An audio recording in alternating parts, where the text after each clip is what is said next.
Hello everyone, Assalamu Walaikum. How are you all? I hope you are well. Welcome back to my channel in this new video.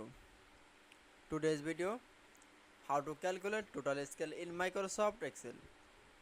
So let's started. At first open your Excel document file. Firstly, then I show the total scale is the product name in the quality of the calculate from the total scale firstly.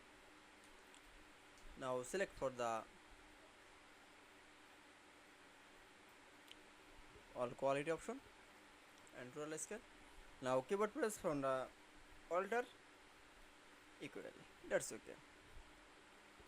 Then show the calculate from the total scale in Microsoft Excel. I hope to enjoy the video. Please like, comment, share and subscribe my channel. Thanks for watching my video.